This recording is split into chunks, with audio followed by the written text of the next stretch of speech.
All right, welcome everyone to this week's parenting webinar. We are going to be talking about understanding screen addiction in youth. And I really want to make sure that you come away from this presentation with a good idea of what characteristics or what symptoms you should be looking for if you have family members who are really struggling with screen dependency. Once again, I'm Dr. Tara Egan. We have these parenting webinars every Monday at noon Eastern Standard Time. And if you can't make it live, then absolutely get on the list so that you can be sent the recordings at a later time and watch at your convenience. My training is as a school psychologist and as a mental health clinician. I own a private practice called Charlotte Parent Coaching in Charlotte, North Carolina. And I also own Dr. Tara Egan LLC. And there at that website, you can find more information about webinars, my books, my podcast. I'm really proud to say that we just finished up our first season of One Day You'll Thank Me, the parenting podcast that I co-host with my daughter, Anna.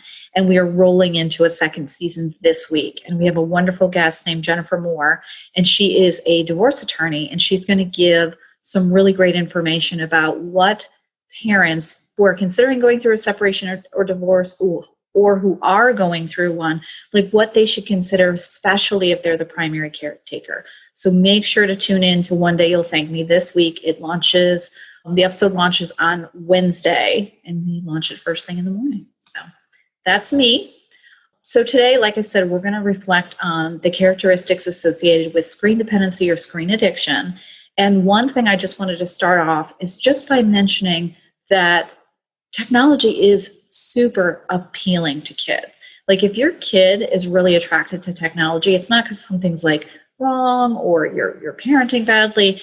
The technology that's out there today is really designed to attract us. It causes a release of dopamine in our brain, which is that euphoric, excited, feeling of well-being that we have when we do something that we really enjoy. And oftentimes we get that feeling when we're eating something satisfying, with physical contact with other people. Sometimes it can be released if you're using drugs or alcohol or gambling, all the things that we think of as being really attractive and having an addictive quality. So video games, social media, consistently looking at our email and sort of having our phone at our fingertips or our computer at our fingertips is really common in today's world. So I don't want parents to kind of get a little stressed when they hear screen addiction or screen dependency, because it is very, very common. That being said, it can be very unhealthy. So we need to make sure that we're giving parents the tools they need to protect their kids. And when I talk about it with my kids, I say, my job is to protect your brain. And we talk really upfront, in a really upfront way, about how attractive technology is to kids and, of course, adults too. So we're going to get right into it. We're going to talk about some symptoms that you might see in your child if they are demonstrating a screen addiction. So I'm going to read them off here. Screen time interferes with daily activities. So with that, it might mean sleep, like they're really having a hard time getting off of technology to get enough rest at night, getting homework done, having meal times with family. It could impact their willingness to participate in extracurricular activities, or they may decline to spend time with friends out in kind of the real world in favor of doing technology. So those are some real life daily activities that screen time can interfere with. A lot of times these kids show a preference to spend time with virtual friends than real life friends. And sometimes, it goes both ways. They might have a friend that they know at school or in the neighborhood, and they're spending time online, for example, video gaming, but they still have an in-person connection. This is a person who's a real person to them that if they saw in real life at school or at an extracurricular activity, they would be able to interact with in a meaningful way. Or there's the type of virtual friends where they live in another state or not even another country. They have no contact. The only sort of the defining feature of their friendship is the fact that they connect in the online world. So if kids are choosing to turn away from kids that they have the opportunity to interact with in real life and kids they know, person-to-person contact in favor of virtual friends, that can be a concerning symptom. Screen time is the main activity that brings happiness. Now, I actually hear these words come out of kids' mouth a lot. but this is the only thing that makes me happy when it comes to playing video games or using social media. So if your kid is verbalizing that, or it only seems that it seems like the only time they're animated and smiling and laughing is when they're playing games like video games or interacting with social media, that is a sign of dependency on screens. Screens are the primary source of conflict in the home. So in family life, if it's really difficult to get your child to separate from screens, to come to dinner, get your soccer uniform on, take a shower, get your homework done, come say hello to grandma while she's visiting, all of that stuff, that can cause a lot of conflict and power struggles. And it can cause a lot of stress. It can cause parents to be constantly prompting their kids, feel like they have to be raising their voice or more, giving consequences or making threats before their child disengages from technology. Maybe their child is really irritable and disrespectful when it comes to being able to step away from technology, or they're very rejecting. I don't want to go on a walk with you. I want to be playing my games. The last thing on this side of the slide, it says, is unsuccessful attempts at reducing screen time. So if you're a parent, for example, who has used, timers, who have used resources like screen time limits, Circle, RPACT, turned off the internet completely, taken away controls, taking the plugs off of things, starting to use strategies to reduce screen time, and your kid's not responding, or it's just up the ante as far as the power struggle, then that is an indicator that screen time might be out of control, or their dependence on screens might be out of control in your home. Withdrawal type symptoms of discomfort when deprived of screen time. So these are things where we see kids will look very depressed. They will really, really struggle to do anything. Like they'll struggle to sleep. They'll wander around the house. Maybe they get very tearful. Maybe they start negotiating or even begging to get their technology back. They just appear to be under a lot of emotional and even physical stress. Kids they'll be threatening to run away. They might even threaten to kill themselves. So if you're seeing those types of symptoms when you restrict them from technology, then that is obviously very concerning. These kids oftentimes get less physical exercise.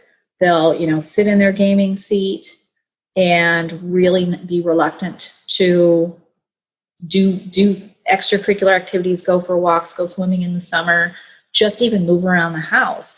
And so, or you might have a kid who's very active and jumps around and hops around and does, the Fortnite dances and all of that, but that still isn't really what I'm alluding to. I'm alluding to the fact that kids are more interested in being in front of the screens than really interacting in a physical way. If friends and family complain about time spent online, so this might be a neighborhood kid comes to the door, invites your child out to play, and they decline. It might be that you have a family member visit and they won't even say hello or have a nice conversation at dinner time.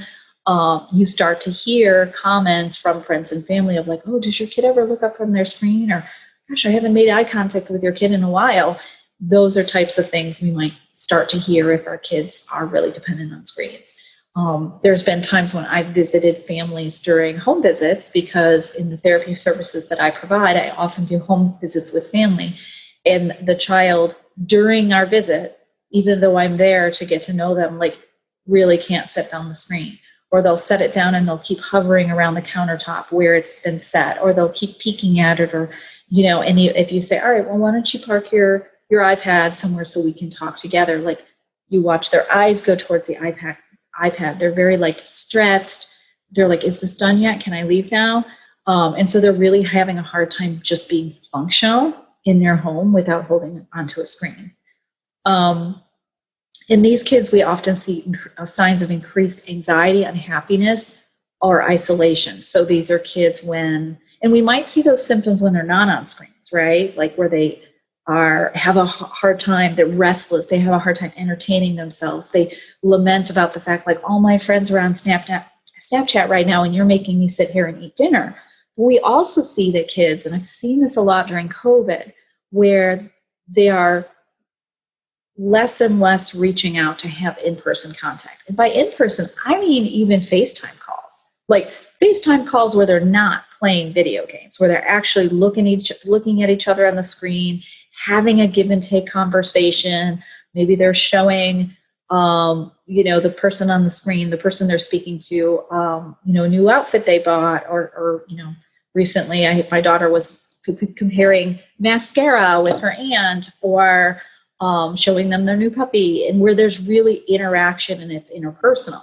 And so, or it could be in-person contact where a friend invites them to come to, a social event and they're declining it. And we know that with kids who are a little bit more antisocial, who are kids who really prefer to be in front of screens, having excessive screen time sort of increases or deepens that sense of isolation. If some kids are very social and very active, and they tend to use screen time as a way to further connect with peers, to make plans, to check in with friends and have high quality conversations, then technology tends to enhance their social world. Last thing I want to note on this slide is that technology is used as a self-soothing strategy to distract from negative moods, worries, and boredom. Now, I think we could all probably attest to this one. I know that just even in this last election season, there's been times I've watched too much of like a comfort show, like a show that just kind of makes me feel good and allows me to escape, because it's my goal of distracting from the stressful environment. So I do recognize that that's something that's really common, but if the child does not demonstrate the ability to use other soothing strategies, they're not interested in listening to music or calling a friend or coming and spending time with a parent, or spending time with a pet, or engaging in an activity that they thought that they had a positive relationship with before, and their only way of feeling contentment or feeling soothed is to use technology. And I even think of kids who are unable to sleep without technology, where they're playing a show in the background, or they're, and they're partially listening for the beep of their Snapchat, and they really can't be calmed down until they know that they are abreast of everything that's happening online. Those are all things that show that kids are pretty dependent on screen time. So who's most at risk for dependence on tech and social media? Well, first of all, just a common sense thing is the kids who are exposed to it the most. So if you have a kid who's 4, 5, 6 years old, and their almost only source of entertainment is to use screen time, then they absolutely are going to be dependent on it, because they don't have enough exposure to other things. But aside from that, kids who have more of a propensity to be attracted to technology are kids who have a diagnosis of autism, ADHD, or anxiety or depression, and I call them the diagnoses that start with A. Those are kids who are naturally have these brain-based disorders, and they are very quick to be attracted to that type of entertainment. Families who experience domestic violence, substance abuse, sexual abuse, mental illness, premature puberty, and poor supervision. These are all factors that can contribute to kids being more dependent on tech and social media. And then lastly, if your child is a child that engages in risky behavior online, sharing personal information, talking to strangers, bullying others, posting sexual content, using hateful words or phrasing towards others, or viewing porn, especially porn at a young age. Those are all risky behaviors that suggest that your child is really starting to struggle with a dependency on screens. So if you have a child who has these characteristics in themselves or in their family life, or they're starting to exhibit these worrisome behaviors, you need to start asking yourself, okay, is this getting out of hand? Does my child need more support in developing a healthy relationship with technology? I do want to talk briefly about screen time. And today I'm just going to talk a little bit about what the American Academy of Pediatrics recommends as far as screen time. I do think there's a little bit more nuanced decisions that need to be made about screen time, but for today we're going to talk about what they recommend. So I have it broken down here into different segments. I have, 0 to 18 months, 18 months to 3 years, kind of like, early elementary school, late elementary school, middle school, and then of course high school. And really, when your child is really young, that year and a half or younger, really technology should only be used for video chatting. So if they have some long distance relatives and it's an opportunity for them to see aunt or uncle or cousin, grandma and grandpa on video chat and say hello and connect with them and see their familiar face, then I think that's a great tool. And it really should be pretty limited to that. Once kids are 1.5 to 3 years, so you're thinking about, they're a toddler, they're getting a little bit closer to preschool. If they're watching what's called high quality TV time. So this is not just, YouTube videos or really silly, goofy cartoons, but things like Sesame Street, PBS, learning shows that really communicate things like empathy and emotional intelligence and academic skills, school readiness skills. That type of exposure is considered more high quality than exposure that is, not age appropriate, older person TV where we have episodes of adult TV going on in the background, or have news that has violence or vocabulary that's inappropriate for kids to be hearing, or it has sexual content, has poor language, just really is over their head and doesn't have any kind of high quality learning component. Once kids get into those, preschool, early elementary school years, at that point, they might have some TV time, some of that high quality TV time, and they might start using an iPad. And sometimes they'll be introduced, right in preschool or kindergarten where they're doing certain learning activities or reading activities. And so when I say close-up screens, I'm referring to, a screen that's being held. Maybe it's a cell phone, maybe it's an iPad or a Kindle, any kind of tablet. Like that's where the child is having like a one-on-one interaction with that screen. And it's really not like a group situation. So as a family, like my family likes to watch America's Got Talent. And we watch it on the big TV. We all talk together. We, give each other opinions about the different contestants. We follow the storyline. Like, even though it's screen time, it's not close up one-to-one screen time. It's really interactive and family oriented. So if your child at this age has some TV time, of high quality TV time and time where family can connect, and then 1 hour of close-up screens, preferably still high quality content, then that is right in line with the American Academy of Pediatrics. As they shift to later in elementary school, they might have 2 hours of close-up screens with some TV time. So we're still keeping technology to be 2 hours and under. So if you have, for example, a fourth grader and they're spending 4 or 5 hours in front of screens, whether it's TV or tablets and cell phones, that's probably pretty excessive and is really replacing some other developmentally appropriate activities like social time, doing chores, spending time with family, just having extracurricular activities. In middle school, we might see the introduction of social media. So this might be your child is, having more access to YouTube where they're seeing some of the commentary on YouTube, which we should all be aware of. They might have an Instagram account. I really don't recommend Snapchat or Discord in particular for middle school kids. There's so much adult content and it is very, very hard to monitor as an adult. And even Instagram is hard to monitor too, because if they have, an individual message, a DM, the settings on it right now can be whether they can open up that DM and the message disappears. So there's still a lot of conversation that can't be monitored on Instagram. But in middle school, we often see that parents are starting the process of allowing their kids to have social media, and with a lot of oversight and guidance and coaching, this is a good opportunity to slowly start to introduce it with very limited time and a lot of parental feedback about how to do it in an appropriate, healthy, fun way. In high school, it's really going to depend on your kid.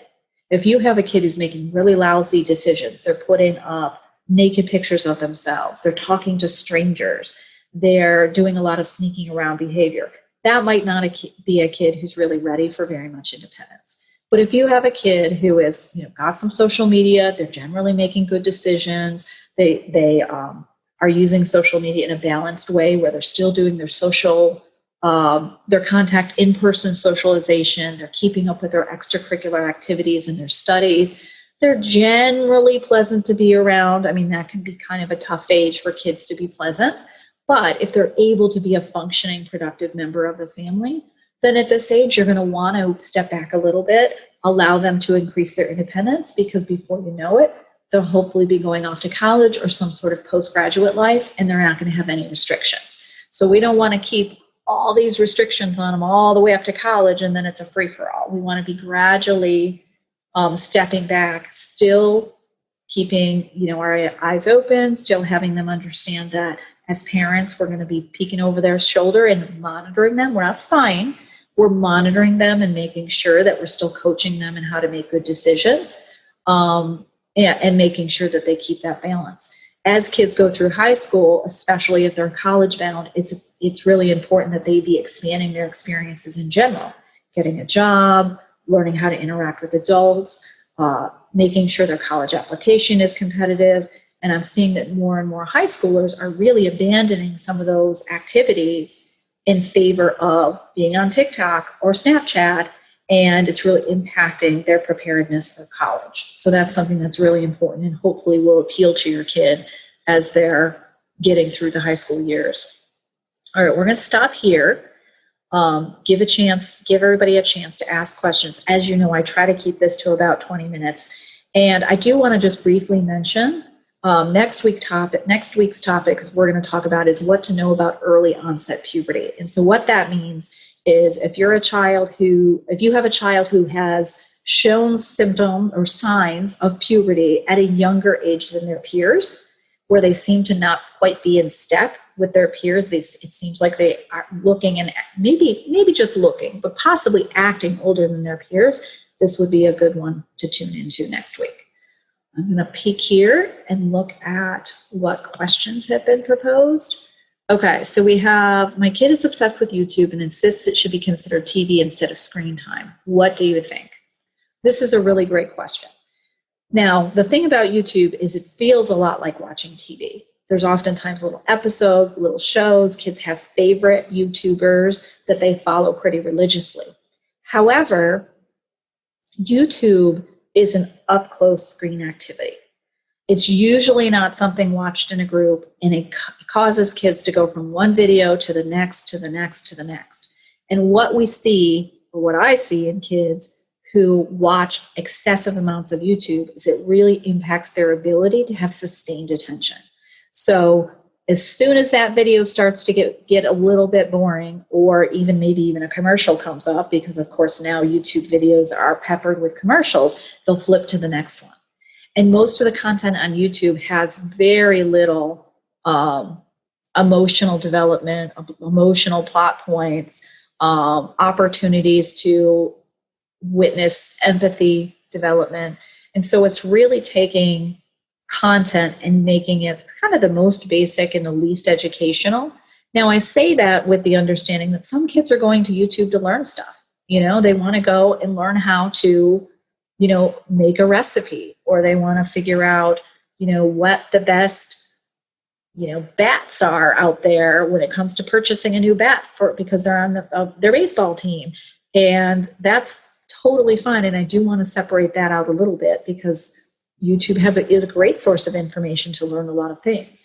But I'm thinking about the 3rd, 4th, 5th grader, 7th grader, 9th grader who is going on and looking at a bunch of videos of kids playing video games, a bunch of pranks, where it's people kind of doing mean stuff to each other, stuff like that, where they're doing, where they're watching it for hours and hours and hours. So in that situation, I would not consider it akin to TV time. It really is, should be considered that screen time where you want to make sure to limit, because we do want kids to be able to sustain their attention. Parents are complaining a lot about how kids don't even want to participate in family movie night anymore, because it takes them away from their video games or their YouTube videos, and they have a lot of impatience when it comes to watching a movie. The plot development is too slow, the emotional moments are annoying, and so kids are starting to lose the ability to even watch TV, and watch a plot point unfold. So we do want to be protective of kids' ability to watch TV with their family and to sustain their attention. Next question. I think my entire family needs help with this issue, not just my child. do you work with the entire family or just kids? This is a really great question too. Now, I'm so sorry. I'm just going to take a sip here of my drink here, get a frog in my throat. So I'm licensed as a therapist in North Carolina. And so I provide therapy to any family in North Carolina, and it can be done in person or telehealth. I also offer coaching services and consultation services to families that live outside of the North Carolina region. So if you go to my website, drtaraegan.com, this is my website, drtaraegan.com, and there is a tab that you can click on called one-to-one coaching and learn more about one-to-one coaching for your family. And I offer a free consultation call, and there's different packages that you can participate in. And some of them are really, one of the packages, like a 3-session, it's really designed for me to work with the parents to help them learn to put some protections in place for their kids, especially if their kids are younger and are just starting down the path of using technology, or maybe they're in middle school and they're starting to show some concerning behaviors. And then there's a larger package that you can purchase where I'm actually also doing work with the kids and bringing them into the process of making healthier choices and making sure they're really educated on the impact of technology on their brains and their behavior. So there's a couple options there that you can consider if your family seems to be struggling with this. Your family might not need intensive therapy. They just might need some tools to put in place to have a healthier dynamic with technology. And so if it seems like it could be a good fit for you, then, visit the website, let me know if you have questions. How do I find a therapist in my area who treats screen dependency? Now, if you have a child who you really feel like is struggling with screen addiction, where there's a lot of lying, sneaking, a lot of conflict, kids are expressing that if you don't give me back my technology, I'm going to run away, I'm going to kill myself. You're worried about them potentially being a victim of a predator online. I really do encourage you at that point, because you're a little bit more in crisis mode, to reach out to an addiction therapist in your area. And one of the things you'll find is if you look, for addiction therapists, and especially if you look for screen addiction or video game addiction, one of the things that seems to be scaring parents off from going ahead and reaching out to an addiction therapist is oftentimes that's also a therapist who deals with sex addiction. And so parents might have this, 13-year-old, and then they bring up the profile of a addiction therapist and says all this stuff about sex addiction, and they think, no, this isn't for me.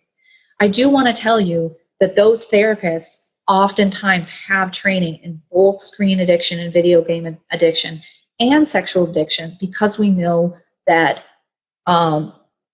being dependent on pornography online is very related to this. So it's really helpful to have addiction therapists have training in both. So if you're a parent of a younger child, I don't want you to be scared off from giving that therapist a call and asking some more questions just because they have in their profile descriptions of, treating those with sex addictions.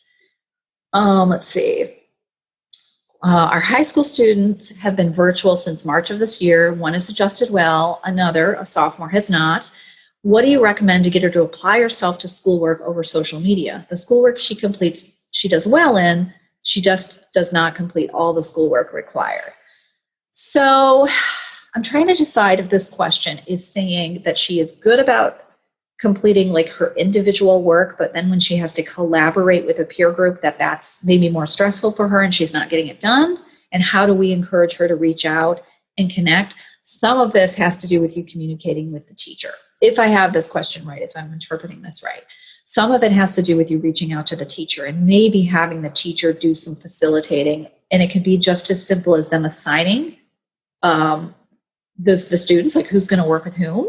Because sometimes if it's like find a partner and do this project and they don't feel connected with this other peer because they're not seeing him in person or they don't happen to be sitting next to them in class. I know when I was in school, oftentimes you just kind of look around and catch someone's eye and be like, you want to work together? And online, okay, it's work to be done by herself. Okay, I'm going to finish this thought and then I'm going to go back to this new thought. So in that situation, if your child is struggling to connect with others online, really, I do encourage you, no matter how the age of your child, even if they're, well into high school, to let the teacher know, because the teacher is very understanding of these circumstances. Now, if she's really struggling, or if your child is really struggling to do work independently, then it depends. Some kids are open to having study time with a friend who's a good influence, like a friend who has decent grades and is reasonably academic minded. I know that some of my clients have connected with a peer. They set up time to work together. They prop up their phones on FaceTime, and they use their Chromebooks or their home computers to navigate the assignments and talk it through. And it feels social. They don't feel so alone. It helps them keep on pace, and they can get some stuff done. Other times kids will tell parents, like, I need help getting started. Like, I need you to cue me. I need you to help me with time management. And they really benefit from just having a little extra support. I know that with some parents who are used to their kids doing school pretty independently, now all of a sudden they're doing virtual school, and it feels like their kid has really regressed. And they're like, I don't think I should be responsible for helping my 8th grader or my 10th grader stay on track. Like, they should monitor it themselves. And while part of me does agree with you, what can happen is if kids get so far behind that they feel like they're in this pit, that they can never get out of, sometimes they need either the encouragement or very specific collaborative strategies. So I tell parents to approach their child and say, all right, what's the plan? What can I do to support you? I know this is tough for you. I know you don't mean for this to be going badly as far as you earning poor grades or you feeling overwhelmed. We just have to start somewhere. Some kids are doing really well with working with another adult, whether it's a tutor that mom and dad hire, or, an aunt or an uncle, or somebody that's just not their parent. Somebody who can sit down and look at the list of, if there's a list of missing assignments, and just kind of plug through them. Not doing it for them, but just helping them get started, making sure they're hitting the submit button, feeling a sense of pride and success as they see their list of assignments get smaller and smaller. And there's one other suggestion that I just thought of. Also, just in line with this presentation, is make sure that your child's technology isn't too big of a distraction. I mean, in my own home, I've seen my own kids where they have the teacher's presentation up on one screen and they're looking at their phone at YouTube on the other, or they're doing what they consider to be sort of busy work, like let's say they're copying over some notes, or they're doing something that they think of as being sort of mindless, and then they have like Netflix on in the background. So my daughter, who's a very high achiever, I've definitely seen her doing that, and I've had to give her, kind of set some boundaries about it and be like, dude, you can't have Netflix on. And I can turn it off on her phone and just have it not be a thing. So, and then lastly, if your child just needs someone to talk to about how overwhelming this is and how they're feeling kind of stagnant, and this, I think it's hard for kids to find school really relatable right now because they're not doing it in person. I think that's all understandable. It's really normal. And I think we just need to give them a little bit more support and nurturing, but also be structured and collaborative, and it's okay to give consequences if they just blow something off.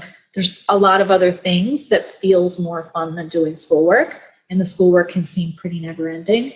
So sometimes we need to take away those other distractions and have them understand the reality is you need to get this stuff done. We're not going to have you fail 10th grade because it's a bit of a drag. So hopefully that's helpful. All right, I think that I've answered all the questions. I do want to just slide forward here and make sure you all have my contact information. Remember, once again, we're starting season 2 of One Day You'll Thank Me, the parenting podcast. Here's my phone number, my email address through Dr. Tara Egan, and then also both of my websites. The top one is the one that links to my coaching services and my books in the podcast, and Charlotte Parent Coaching is my website that discusses the therapy services that I offer to individuals who live in North Carolina. So thank you so much for being part of the presentation today. I hope next week you'll join in and be part of the discussion about the factors related to early onset puberty. Have a great day, everyone.